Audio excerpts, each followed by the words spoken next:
Абылай ханның 12 әйелі болса, қанша баласы болған, ё-моё. Абылай ханның атасының аты кім?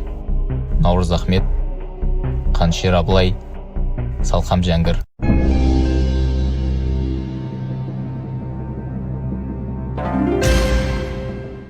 Он 12 жасында жетім қалған Абылайды қалай атаған?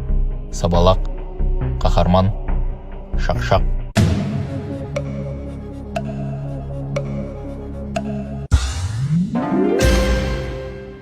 Аңырақай шайқасында Абылайдан жеңілген жоңғардың батыры: Галдам, Галдан Церен, Шарыш. Абылай хан үшін лайкты смело басамыз ғой.